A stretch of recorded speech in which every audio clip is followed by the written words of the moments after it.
Hello,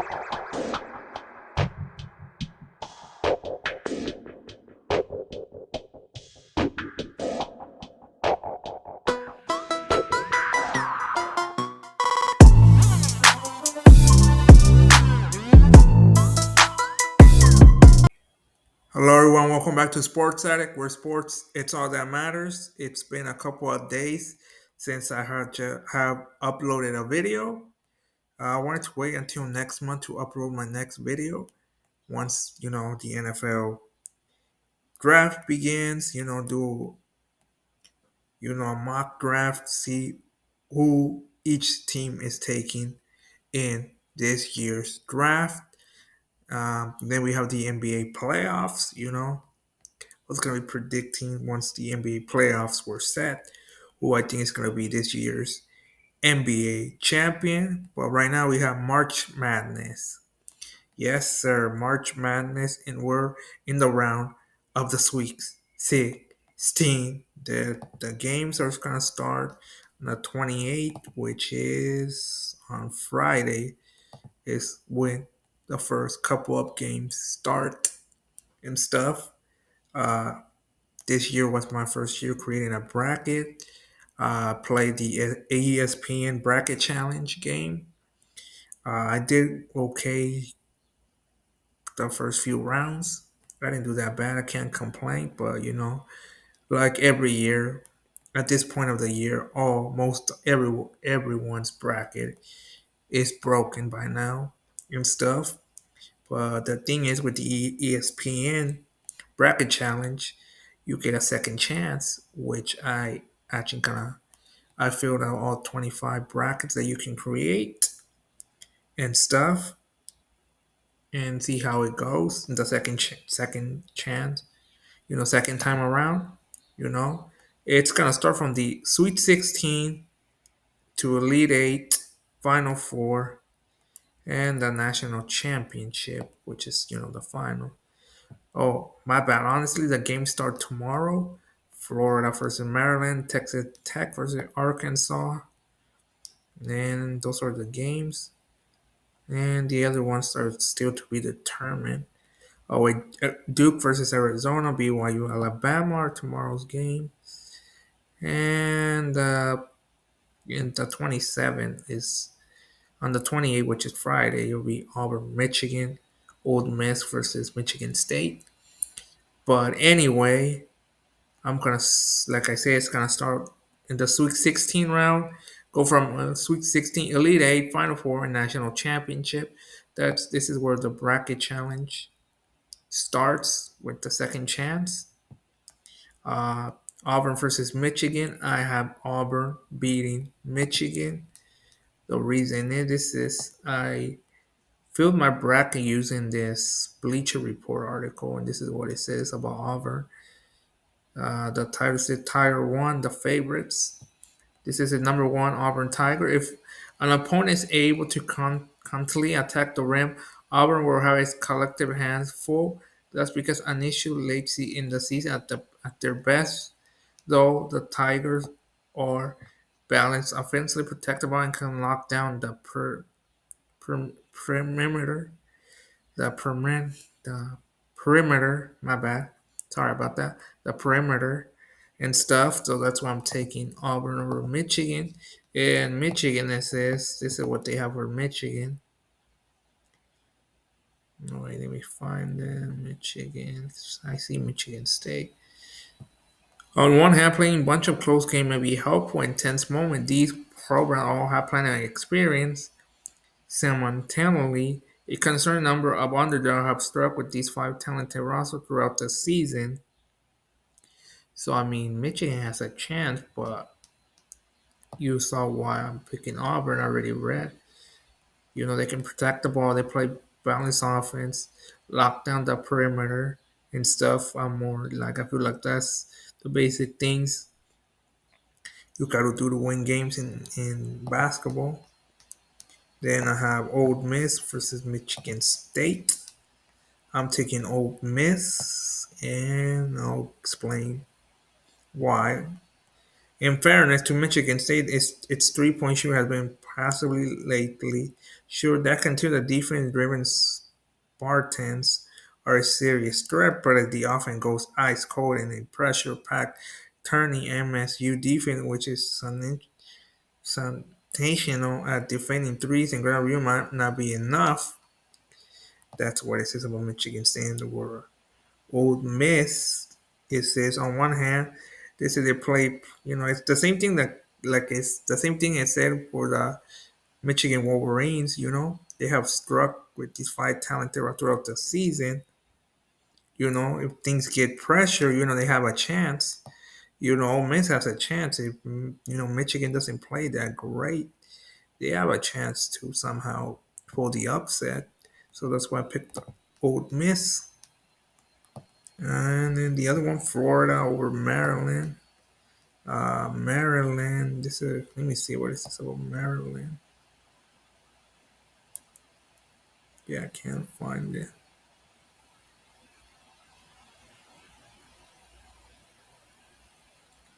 Yeah, I'm too way far away from it. Oh, I cannot find Maryland. I saw it right now a few minutes ago. Oh, here it is.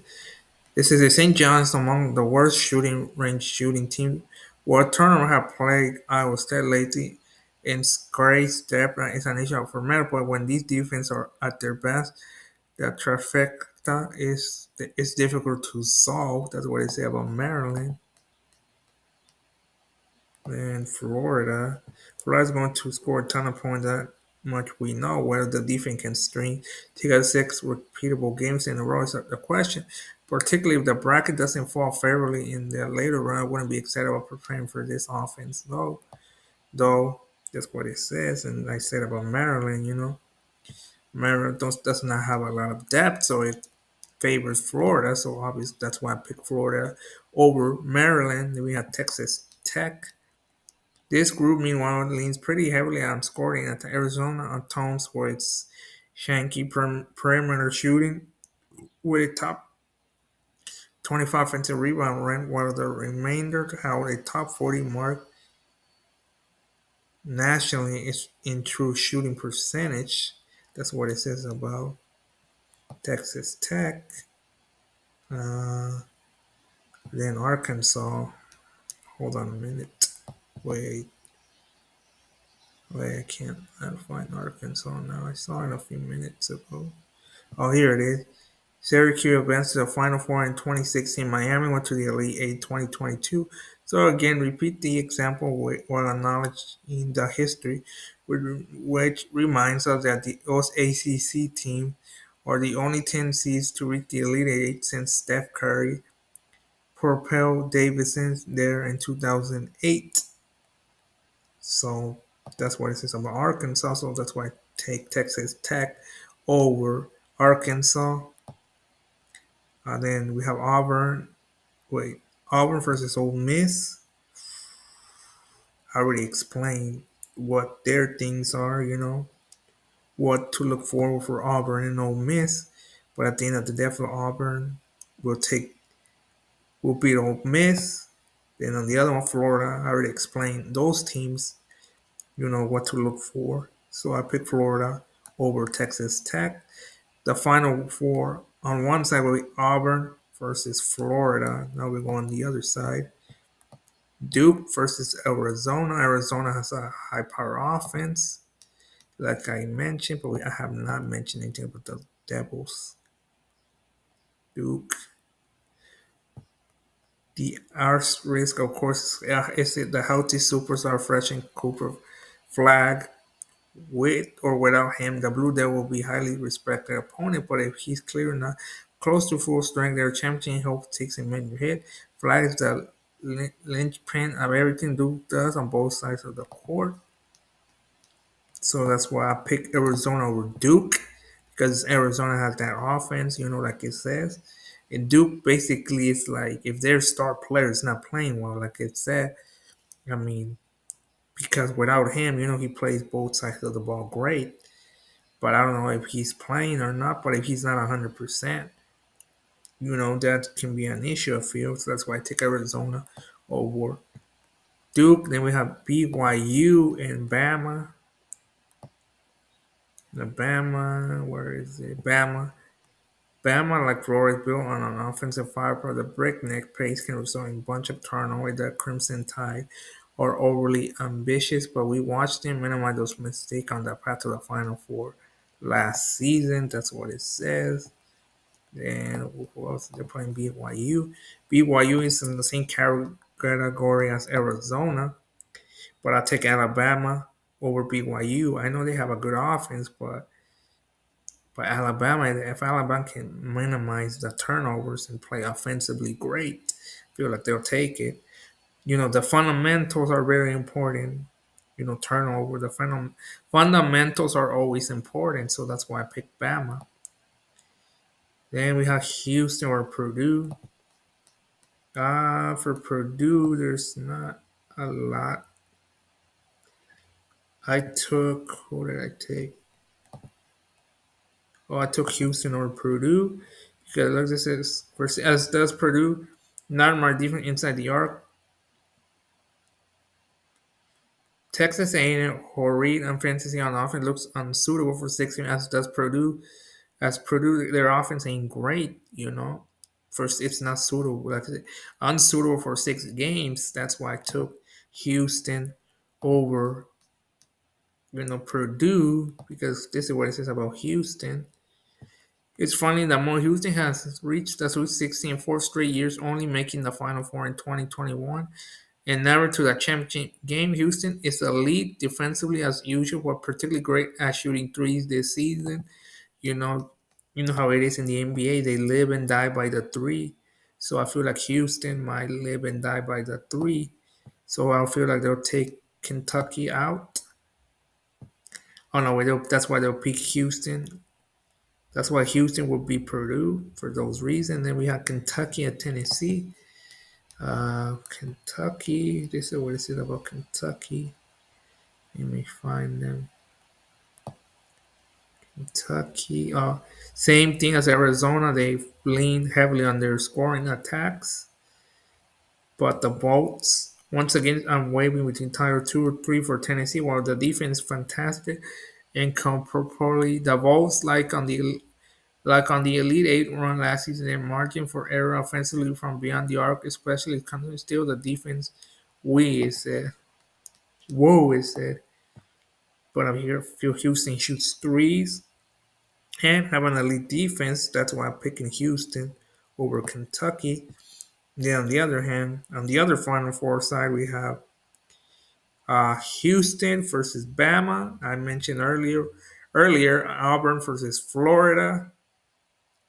I'm taking Auburn over Florida. I already spoke a little bit about both teams, you know. So I'll take Auburn over Florida. And on the other side, I already spoke. I'll take Houston over Bama. So it's gonna the national champion is gonna be Auburn versus Houston in this bracket, and I'm taking Houston. Finally, Houston makes history and wins the national championship. So this is one of my brackets. I'm not gonna go through all my brackets, but this one's the one that I really like. I went through this Bleacher Report article and I really made my decision based on what it said, like about each team, and basically used a little bit of my basketball knowledge or how I would run a team, and stuff. But I don't know if this is the most accurate one. In my opinion, I feel like I picked most of the decent picks. I did what I could. I mean, I have other brackets. I have 25 brackets that I created, for a chance. It says bracket busted. Created up to 25 new brackets starting with the Sweet 16. And you can enter for a drawing to win. I forgot how much money. As long as you can, it'll be like you know, they'll randomly select a winner. But as long as you get the right pick, as long as you pick the right team to win the championship, and they actually win, we enter into the drawing. So that's why they make you make 25 of them to see which one. I don't know. Imagine if I picked the right one. Let's say I messed up most of the bracket. Let's say maybe imagine if I do good in the south side of the March map, south side of south. They have south, east, west, the Midwest. Imagine if I pick the right teams in the south side, but in the west as well. But screw up in the east, Midwest, but I still picked the right team to win. I still be, you know, eligible to enter the drawing and stuff. But anyway, so that's my second chance bracket. If you guys are playing the ESPN bracket challenge, you get the second chance tournament challenge, ESPN men's tournament challenge, second chance. If you guys are playing that, you know, if you guys decided to go for the second chance or you guys didn't create the second chance. So I thought it would be like a great video, giving you guys how my bracket looks. I mean, I was gonna make one when I created the bracket, but it was already gonna be March Madness, and I wouldn't have a lot of time to break down each game and why I chose those teams. But anyway, that's it for this video. But before I end this video, leave your guys a comment. What do you guys think about my bracket, or you know, anything about March Madness? What your thoughts so far on March Madness? Have you liked this year March Madness? What do you have you like? What have you hate? Who are you going for? Is your team eliminated? Or give me how is your bracket doing? Or is your bracket still alive? Is it broken? Or what do you think of the if it is broken, who do you think is gonna win from all these? Who's gonna make it to the national championship? Who's gonna make it to the Elite Eight? Who's gonna make it to the Final Four? Any predict or if your bracket still not broken, you can share. You can leave a comment down below and share who did you pick in each round. Sweet Six. Who you pick in the Sweet 16, Elite Eight, Final Four, National Championship, anything related to March Madness, leave the comments down below. Would really appreciate to hear what are you guys' thoughts on March Madness, your bracket, who you going for at first, and who you're going right now, who you taking right now. Anything related to March Madness, leave a comment down below. And that's it for this video. Thank you for watching. Don't forget to like, comment, subscribe, and hit that notification button. And don't forget, this is Sports Addict, where sports, it's all that matters. Until next time.